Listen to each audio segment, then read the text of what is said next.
Buenos días, soy Vanessa Vallejo y ustedes escuchan el podcast del Pan Am Post. A nuestros lectores, bienvenidos como siempre. Este año, en octubre exactamente, hay elecciones presidenciales en Argentina.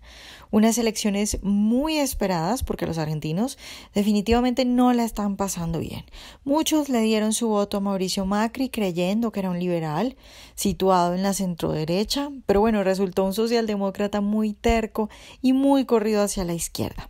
Y bueno, Argentina, por ejemplo, terminó el 2018 con una inflación del 47%, lo que pues por supuesto perjudica sobre todo a los más pobres que ven como su sueldo cada vez les alcanza para menos. Entonces hoy vamos a hablar del panorama electoral, de los posibles candidatos, ya que todavía no ha habido ni siquiera elecciones primarias, pero ya podemos hablar de los más fuertes, que es muy probable que estén ahí en las elecciones, como por ejemplo el mismo Mauricio Macri, que se quiere reelegir, y también la expresidente Cristina Fernández de Kirchner. Y también vamos a hablar de lo que está ocurriendo con los libertarios, porque bueno, el liberalismo en Argentina vive un muy buen momento, cada vez la gente conoce más de estas ideas, cada vez los libertarios tienen más espacio en los medios de comunicación argentinos y José Luis Espert quiere ser candidato a la presidencia. José Luis Espert es un libertario bastante conocido en Argentina y de mucho prestigio y con mucha historia en ese país. Entonces, lo que ha sucedido esta semana es que una reunión que tuvo recientemente con un personaje de muy dudosa reputación ha despertado la indignación de los liberales. Vamos a hablar de todo esto en el podcast de hoy. Nuestro invitado de hoy es Ezequiel Eiben, él es abogado, maestrando en Derecho Administrativo de la Economía, director del Grupo I-Medios e investigador en el Instituto de Investigaciones Administrativas de la Universidad Nacional de San Juan. Ezequiel, buenos días y gracias por estar de nuevo con nosotros. ¿Qué tal, Vanessa? Un gusto como siempre.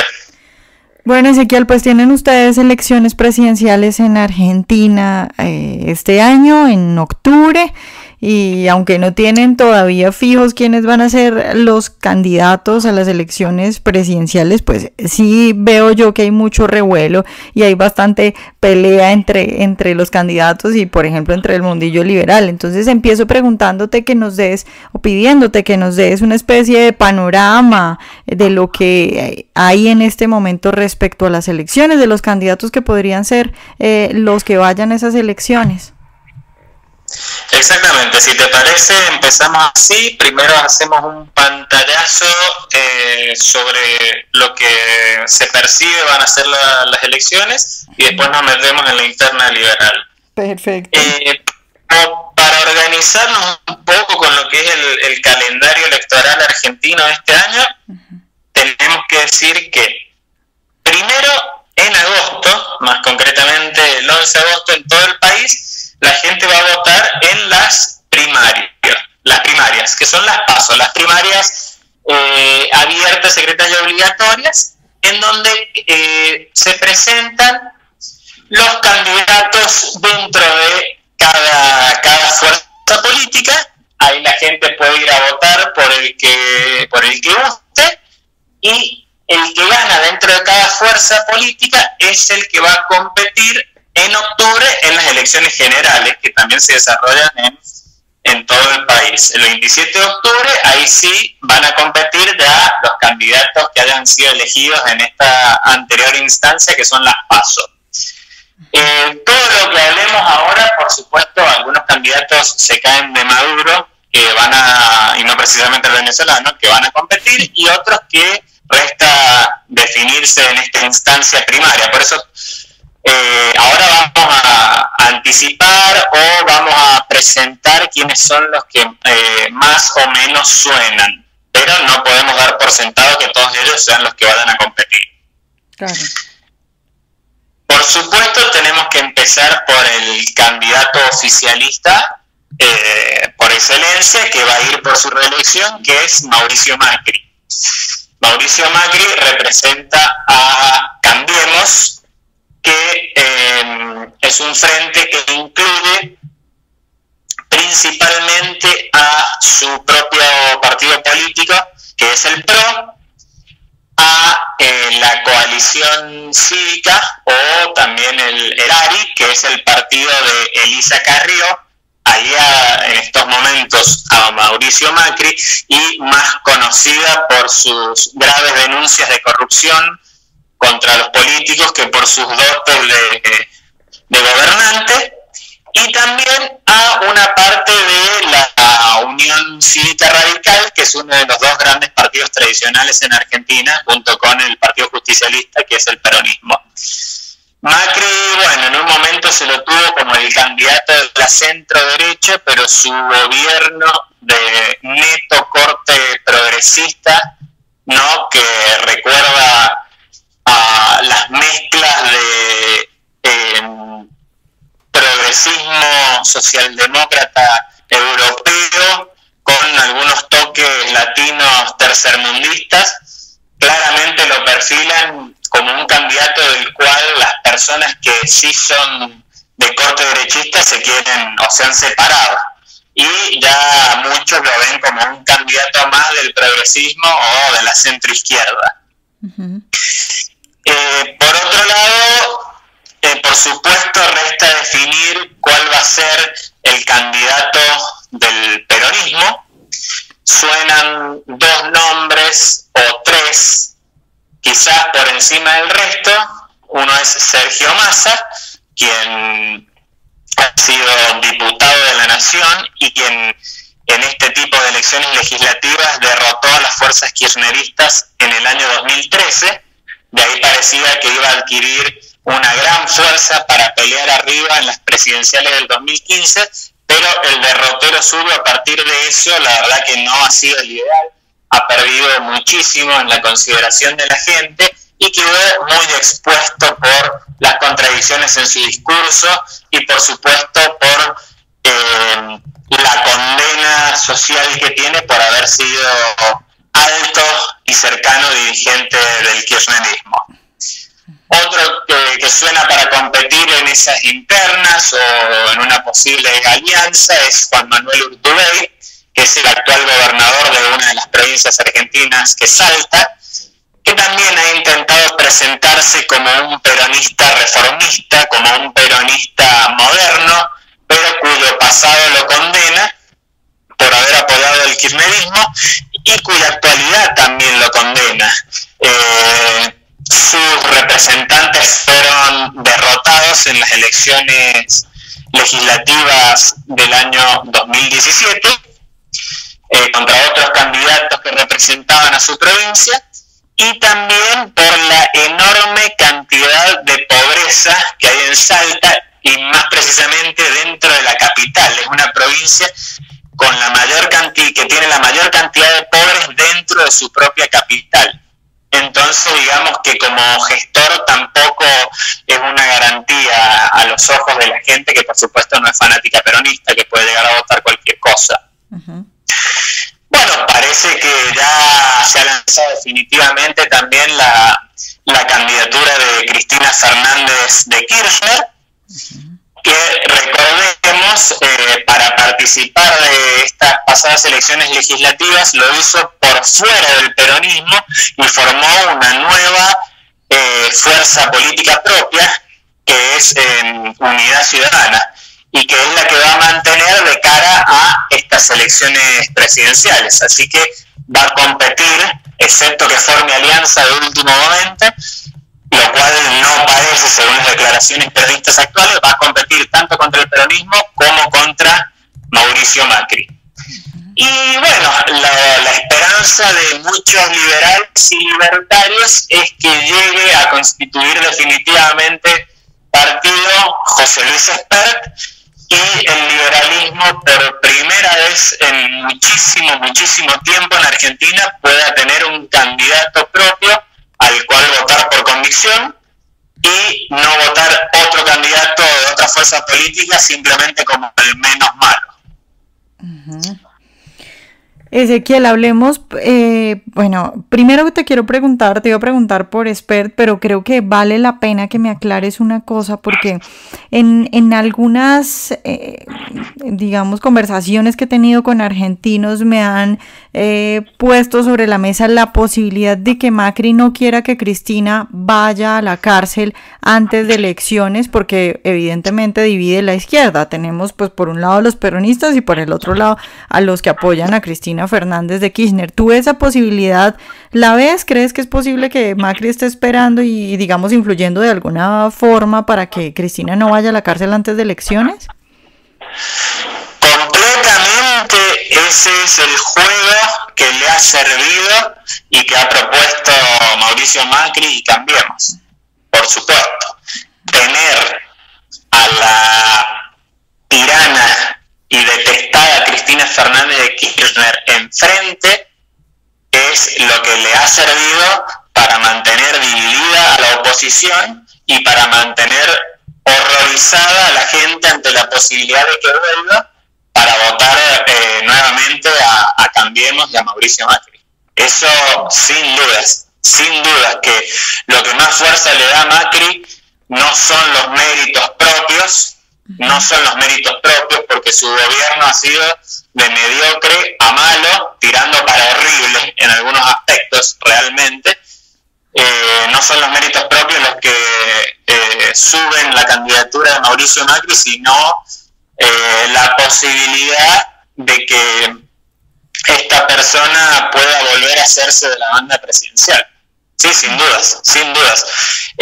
No creamos que es una coincidencia que después de haber habido tanto revuelo alrededor de las denuncias, de las acusaciones y después de los procesamientos de Cristina Fernández de Kirchner, el pedido de prisión preventiva y todo lo que eso conlleva con su procesamiento haya llegado horas después de que obtuvo ella su banca en el Senado y que por lo tanto quedó protegida, según la interpretación actual de la Constitución Nacional vigente, por los fueros parlamentarios, por los cuales no podía precisamente caer en prisión.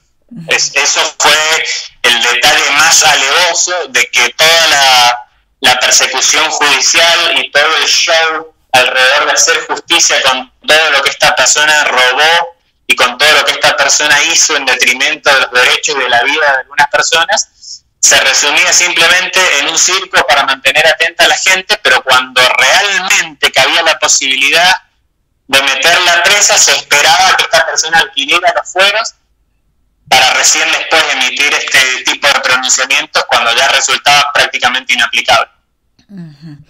Ezequiel, pasemos entonces ahora sí a lo de José Luis Espert, porque, bueno, hay digamos que una discusión dentro de los liberales, porque este señor, José Luis Espert, se reúne con un señor que es Alberto Asef, que ahora nos explicarás quién es, y entonces como consecuencia de esa reunión, entonces Javier Milei, por supuesto muy conocido, y otras 3 personas deciden firmar una carta y decir que retiran su apoyo a la candidatura del señor Espert. Entonces, primero pedirte que nos expliques por qué le molesta tanto a Milei y a sus compañeros de carta la reunión de Espert con este señor Asef, y luego preguntarte, bueno, porque esto puede ser una posición simplemente de Milei y unos cuantos, pero preguntarte tú, ¿qué crees que de cara de verdad a la opinión pública y digamos a la mayoría de argentinos que ya estaban del lado de Espert, esto sí puede tener alguna consecuencia negativa o es simplemente una cosa, tú crees, que de Milei y un grupillo?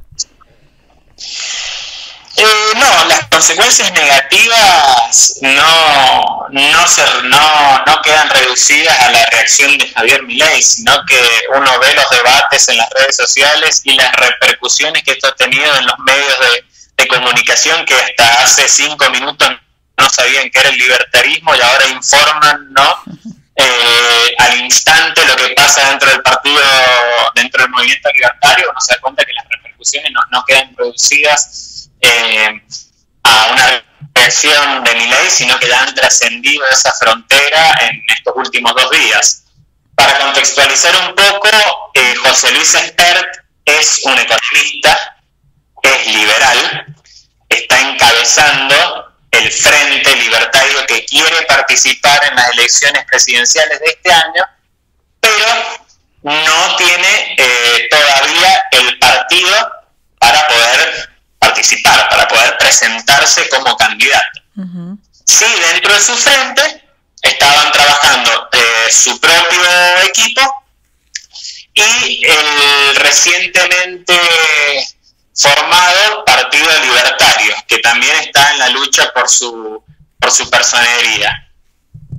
Bueno, entre este rejunte y esta mezcla de liberales, de libertarios, de personas con dotes republicanas y demás, surge un tuit de José Luis Espert en el cual dice que se da un paso adelante en la construcción de su Frente Nacional, titulado Despertar, y este paso adelante lo resume con una foto junto a este señor Alberto Asef, que es el titular de UNIR, que es un partido nacionalista de acá de Argentina, un partido nacionalista constitucional, como suelen presentarse.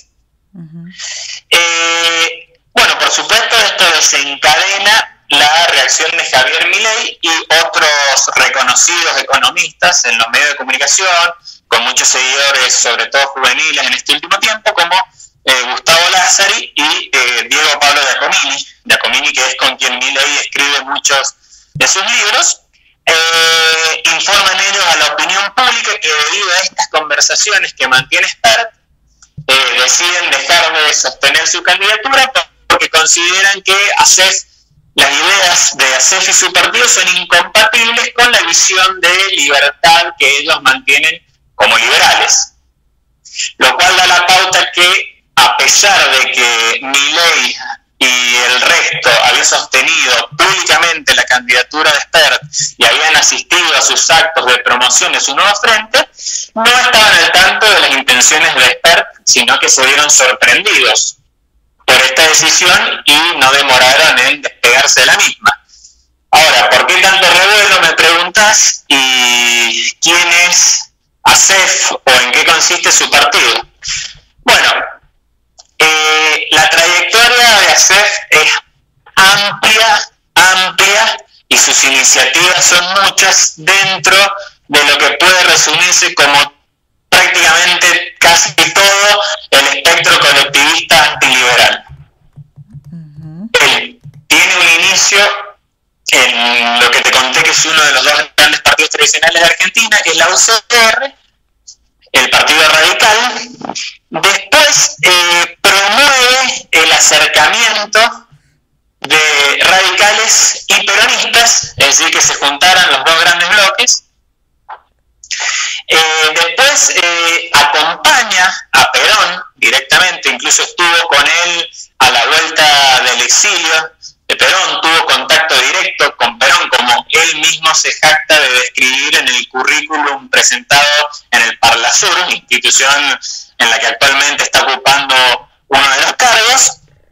Y bueno, después arma partido propio, siempre dentro del nacionalismo y juntando a diferentes nacionalistas, que sean o no peronistas o que sean directamente nacionalistas vinculados a otro espectro ideológico. ¿Cómo le pasó cuando presentaron como candidato a un puesto público a una persona que tenía contacto con Alejandro Biondini, que es el líder del partido nazi en Argentina? Hoy ese partido se llama Bandera Vecinal, antes se llamaba Partido Nuevo Triunfo. Y bueno, el look de Biondini con el bigote igual que Hitler, sus reivindicaciones públicas del Führer del Tercer Reich y la bandera imitando la cruz esvástica y el saludo similar al nazi, te dan cuenta de cuál es el carácter de las ideas de esta persona. Bueno, presentaron como candidato una vez a una persona que estaba en contacto y que procedía, ¿no?, de este entorno de Biondini, que se llamaba Carlos Pillmayer, reconocido judiófobo, antisemita, atacar verbalmente, incluso querer atacar físicamente a judíos. También esa gente de ese entorno atacaba a la comunidad boliviana aquí en Argentina, o sea, conocidos por actos xenófobos, racistas, discriminadores. Después ellos salieron a despegarse y dijeron que no conocían el propio candidato que habían presentado, ¿no? Salieron a despegarse esas expresiones, los separaron del partido, dieron de baja su candidatura. Acef participó en reuniones con la comunidad judía pidiendo disculpas y comprometiéndose a luchar contra el antisemitismo, pero bueno, ya la impronta del tipo de gente nacionalista, colectivista, estatista y discriminadora que rondaba su partido te da una idea de por qué muchos liberales han salido rápidamente a despegarse de esta movida de expertos. Okay, si vos me preguntás cuáles son las razones que se aducen de por qué. Sí, para allá iba. Sí, es el pragmatismo básicamente surge como lo primero, que es poder tener el famoso sello de goma que se le dice, es decir, poder entrar con la propia gente a este partido que ya está constituido, que ya tiene personería y poder así consolidar el frente y presentar la candidatura a presidente, que de otra manera no llegaría, porque la ley de partidos políticos está hecha por los partidos tradicionales para mantener el status quo e impedir la aparición de nuevos partidos pequeños que les disputen, aunque sea una mínima cuota de poder. Claro. Ezequiel, ya en línea con eso y ya para terminar, voy a jugar un poco a abogado del diablo y obviamente a ser pragmática. ¿Qué tanto crees tú que pueda ceder Espert respecto a esto? Porque hasta donde yo lo conozco, las cosas que he leído y he visto de él, es un hombre pues bastante fuerte en sus declaraciones y digamos que no es un liberal tibio en lo económico. Entonces, ¿qué tanto puede haber cedido o podría, crees tú, ceder él en una asociación con este señor que me has pintado como una cosa terrible y una caricatura que pues evidentemente uno se pregunta qué locura? Pero primero eso, ¿qué tanto puede ceder? Y segundo, en medio de una situación como la que están ustedes, con un Macri, tú bien lo dijiste, tan socialdemócrata y luego los demás más a la izquierda de Macri, pues Espert seguiría siendo una opción, así se asocie con este señor, ¿no? Mira, todas las personas liberales y republicanas hasta hace 24 horas atrás coincidíamos en que Espert era por mucho, por lejos, la mejor opción, si no la única opción directamente que teníamos para votar. Era la opción liberal, la opción para bajar el gasto público, para tener disciplina fiscal, para abrirnos al comercio, para reducir la burocracia, para transparentar las cuentas públicas, etcétera. Esto, bueno, es un retroceso. Vos me preguntás cuál puede llegar a ser la actitud frente a esta reacción, y yo digo que una cosa es la actitud que puede llegar a tener él, y otra cosa es la actitud que puede haber dentro del frente. En cuanto a la actitud que puede llegar a tener él, y para no pecar ya de futurólogo, no podría arriesgar y ser tajante. Sí, bueno, por supuesto que es una persona reflexiva y lo va a evaluar. Ahora, si se ha metido con este tipo de personas, un rejunte de peronistas, nacionalistas, estatistas y todo, para poder participar, estoy seguro que lo debe haber pensado mucho antes de hacerlo. Por eso no creo que quiera darle de baja su propia idea tan rápido, porque va a quedar él mismo desacreditado frente a los demás. Ahora, si vos me preguntás por las repercusiones en el frente, y yo te digo que ese es el problema cuando se arma una coalición que incluye fuerzas políticas en formación, fuerzas políticas que todavía no tienen una identidad firme y en las cuales hacen entrismo distintas personas de variada ideología que muchas veces no tienen nada que ver con lo que propone el programa liberal o libertario. Hay otro caso del Partido Libertario, esta vez en su filial de la provincia de Córdoba, otra de las grandes provincias argentinas, que también presentan como candidato a las elecciones legislativas locales a una persona de nombre Eduardo Prestofilito, que también ha tenido comentarios y expresiones principalmente por redes sociales muy condenables, de defender personajes nacionalistas, fascistas, de desmentir la gravedad de algunos gestos nazis dentro de los políticos argentinos, de reivindicar a lo peor de lo peor dentro de la dictadura militar argentina, gente militar con expresiones judeofóbicas, acusados de graves crímenes. Bueno, ese tipo de personas también está siendo candidato por el Partido Libertario, no en Buenos Aires y no a puestos nacionales, sino a puestos provinciales. Entonces, como digo, al no haber un lineamiento concreto todavía, porque el Frente no está constituido, porque está en formación y porque está albergando a distintas ideas que tienen procedencias variadas y no siempre está claro el lineamiento, pueden seguir pasando este tipo de cosas y podemos llegar a tener otra desagradable sorpresa más que manche al liberalismo con lo peor del peronismo, del nacionalismo, del nacionalsocialismo y cualquier otra ideología de vocación estatista que pueda aparecer en el espectro argentino. Así que lamentablemente no hay garantía de que esto no vuelva a suceder.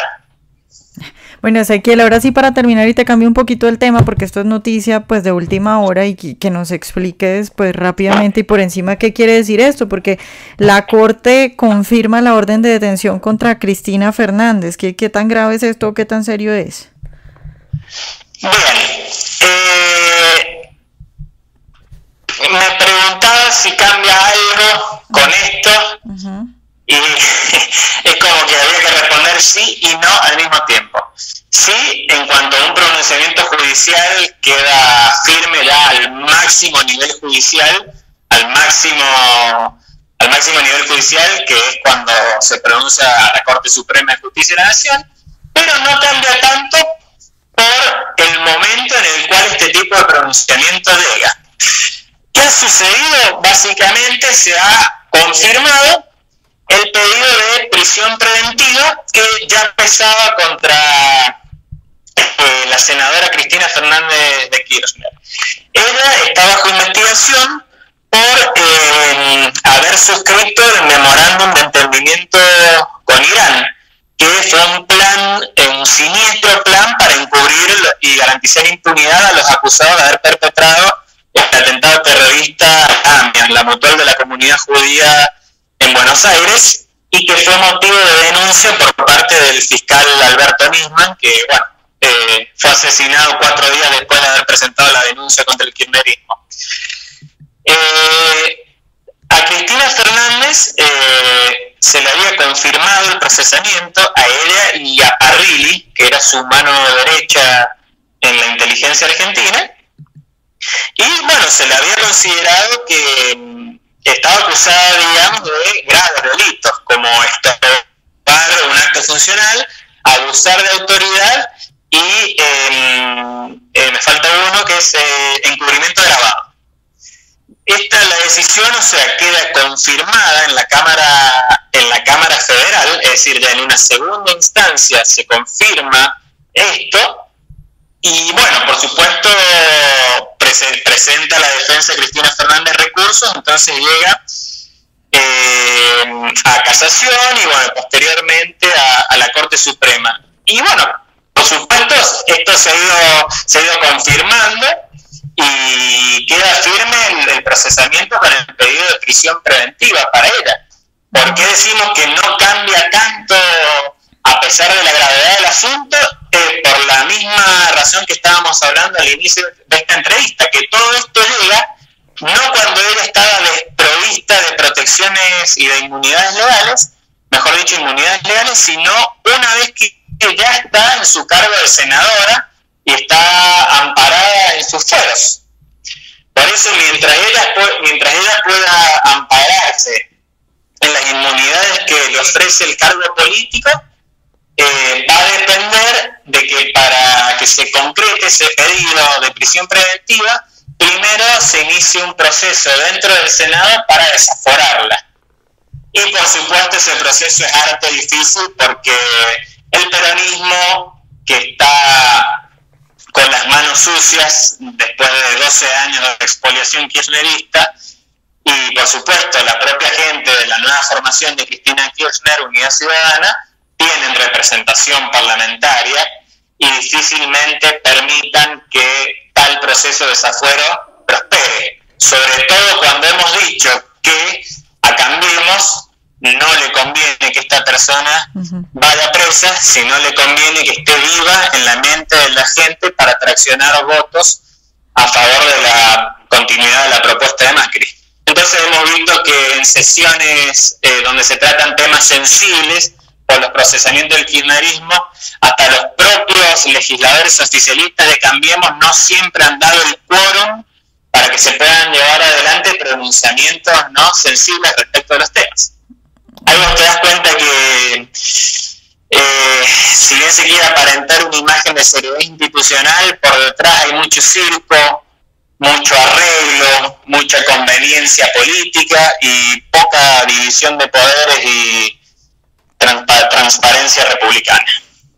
Claro, bueno, Ezequiel, pues muchas gracias por estar hoy con nosotros. Bueno, gracias a vos, Vanessa, un gusto nuevamente y seguiremos en contacto. Ojalá hayan disfrutado nuestra entrevista de hoy. Recuerden seguirnos en nuestro canal de YouTube y en nuestras redes sociales y nos vemos en un próximo Pan Am Podcast.